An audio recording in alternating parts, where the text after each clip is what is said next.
for each of you to do well in future in whatever you're interested in. It will not be good enough to work hard, not be good enough to be competent at what you do.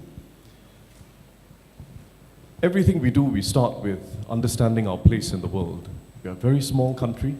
We are competing not just against a few countries in the region, we are competing in the whole wide world against the most advanced countries as well as dynamic emerging countries that are coming up. That's what you have to start with. We are a very small nation of people in a world with much larger players. And just being competent and working hard, which were, I think, wonderful virtues for the first phase of our history, will not be enough for us to do well in future, individually and collectively. For us to do well, we must first find what we are doing meaningful and satisfying, and we must take that as the basis for developing mastery in what we do. In other words, it's not just good enough to be competent or average or even sort of above average. We've got to be passionate about what we do, because passion and finding your job or the field you're in meaningful is what leads to mastery. A desire to really be very good and to master what you do.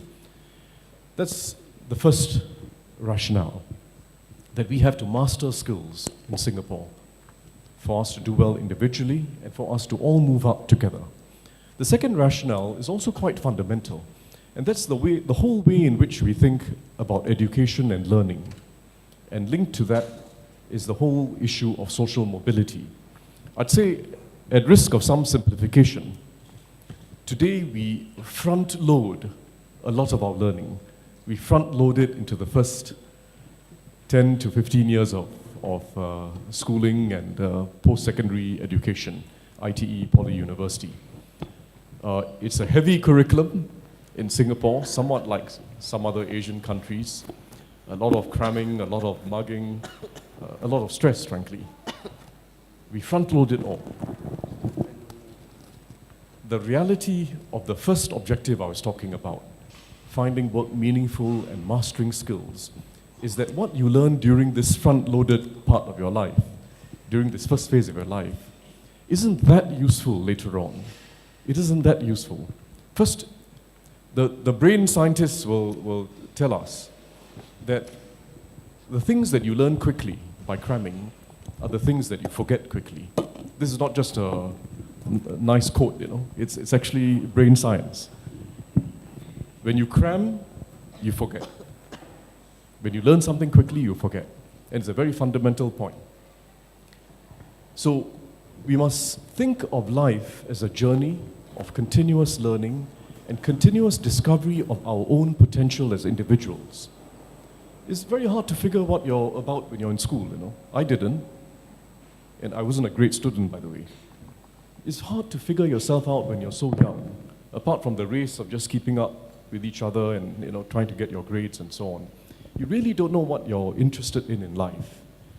So we've really got to look at our lives as a journey of continuous learning.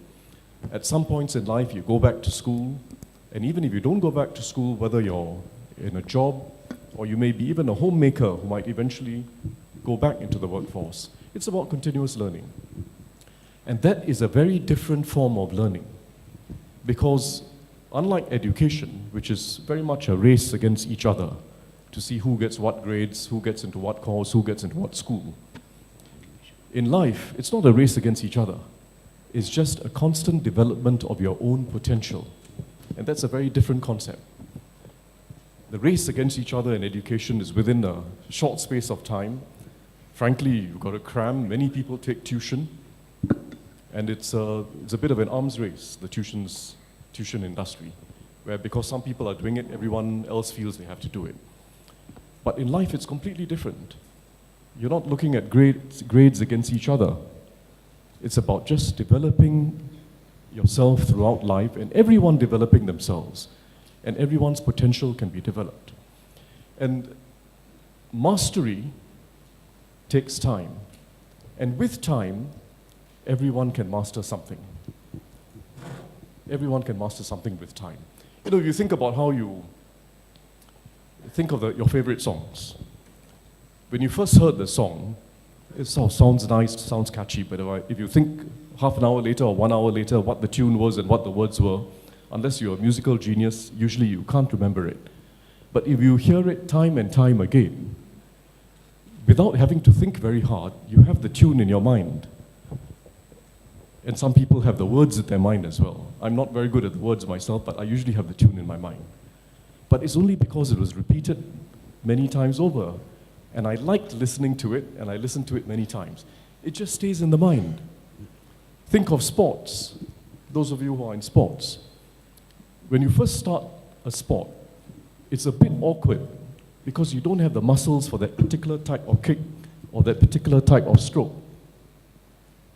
But after a lot of practice and repetition, you develop what's called muscle memory. Muscle memory. And your brain works like a form of muscle memory. Repetition, learning on the job, constant improving, it stays in the brain. It stays in our minds. And that's how we develop mastery. It takes time, it takes practice, it takes repetition. And that's one of the reasons why I don't think it's very important to start the SkillsFuture credit earlier than 25. Because whatever you do after you leave school, leave poly, leave whatever education you've completed, first spend time on the job.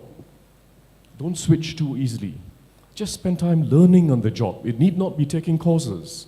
There's so much learning that takes place just by doing the job and doing it better and better each year. Learning on the job is extremely important, not just going for courses. So we shouldn't rush this.